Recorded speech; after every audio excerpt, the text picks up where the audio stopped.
আপনি যখন প্রবাসীদেরকে বলছেন যে নবাবজাদা, আপনি কিন্তু বলতে পারতেন যে কিছু সংখ্যক প্রবাসী নবাবজাদার মতো আচরণ করেন।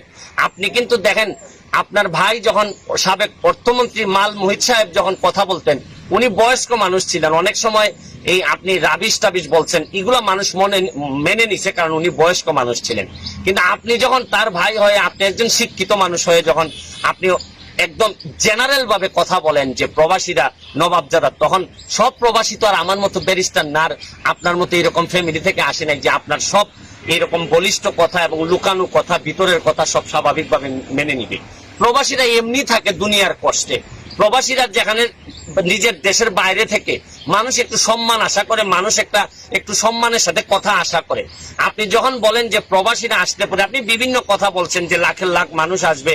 আপনি বলতে পারতেন যে আমাদের আইন বিচার ব্যবস্থার অবনতি ঘটতে পারে, আমাদের এই ধরনের সিচুয়েশনের অবনতি ঘটতে পারে। আপনি কিভাবে বলেন যে প্রবাসীরা এইভাবে আসলে এত মানুষ বেড়ে যাবে, চাকরি থাকবে না, আর শেষে একটা কথা লাগাই দিলেন, দিয়ে বললেন যে আমাদের চুরি চামারি বেড়ে যাবে। তো এর মানে কি?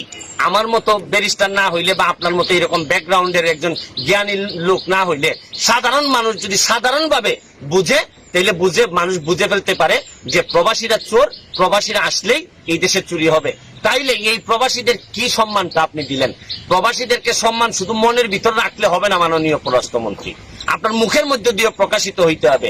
আপনি খেয়াল করে দেখছেন, আপনি প্রতিবারই 1 মিনিটের একটা বক্তব্য দেন, এইটা বোঝানোর জন্য আবার 5 মিনিটের আবার আরেকটা বক্তব্য দিয়ে বলতে হয় যে না, আমি এইটা বলি নাই, আমি এইটা বলি নাই। তা আপনি মাননীয় পররাষ্ট্রমন্ত্রী হয়ে, বাংলাদেশের মুখপাত্র হয়ে যদি আপনার প্রতিটা বক্তব্যই যদি আপনাকে এক্সপ্লেন করে বুঝাইতে হয়, তাহলে এই পদের যোগ্য আমি মনে করি যে আপনি না মাননীয় পররাষ্ট্রমন্ত্রী। বরং আপনি আরো ভালো কোনো পদ যদি থাকে, আমি মাননীয় প্রাইম মিনিস্টারকে বলবো যে উনারে আরো বড় যদি ভালো কোনো পদ থাকে, যেখানে সব মনে করেন যে সৈয়দ বংশের লোকজন থাকে, খুব ব্রাহ্মণ সম্প্রদায়ের লোকজন থাকে, ওই জায়গার দায়িত্বে উনারে দিয়ে দেন। কিন্তু সাধারণ মানুষ, নির্যাতিত নিপীড়িত মানুষের নেতা হিসেবে আমি মাননীয় পররাষ্ট্রমন্ত্রীকে বলবো যে